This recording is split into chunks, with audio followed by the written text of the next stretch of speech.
vested specific nations and countries with the gift of parliamentary democracy.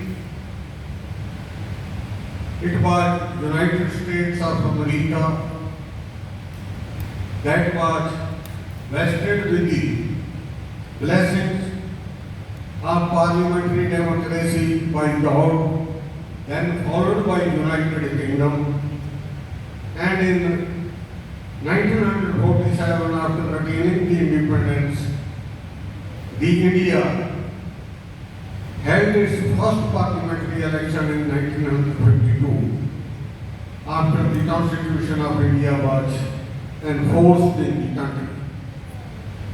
The performance of the students in today's proceedings were very, very good, and compared to the last performance also, the same was equal to that.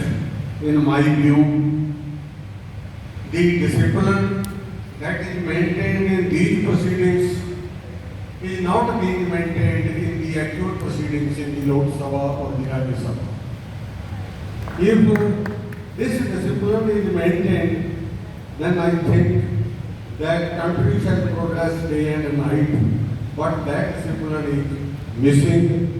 The quality of the speech is not such as has been attempted by this parliament. In actual parliament,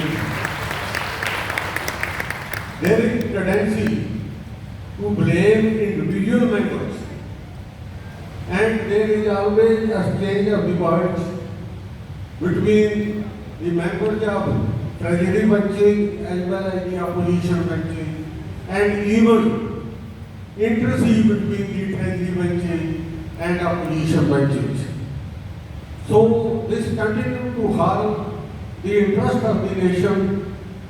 Today, I also may submit the dominant point that is being debated in the Lok Sabha or the Rajya Sabha of the country is the appointment of the judges of the Supreme Court and the High Court.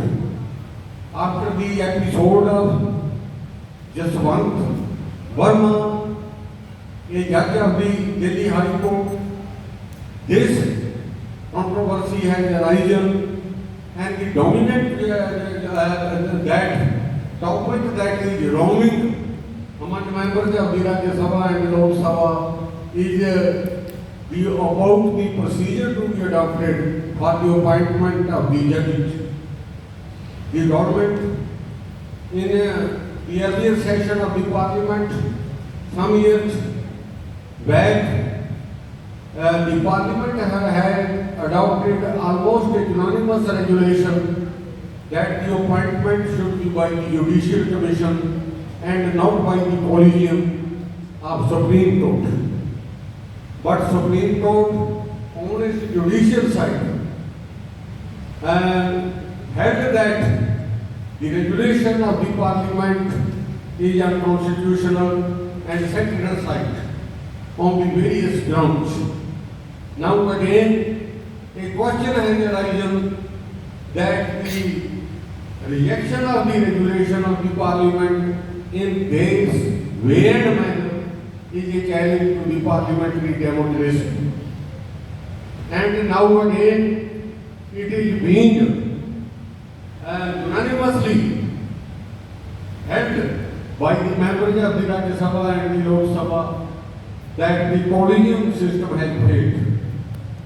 And I personally think that being a lawyer also, with the standing of the 52 years in criminal practice as well as constitutional practice, I also think that collegium system is not a better system, and the system of the appointment of the Judicial Commission, as was earlier decided by the Parliament, both houses of the Parliament should prevail.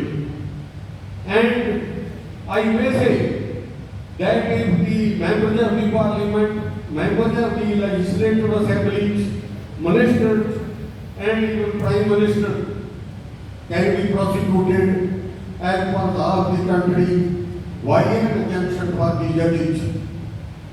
That inquiry shall be held by the judges themselves, and the judges shall be appointed by the judges themselves. It is a unique practice in India.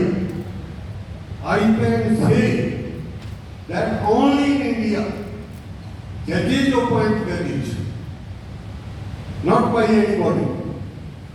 Even in United States of America, Canada, United Kingdom, the judges are not appointed by judges themselves. Not in any country except India, where judges are appointed by judges. And judges are being judged by the judges. This is not the procedure. This has harmed the country.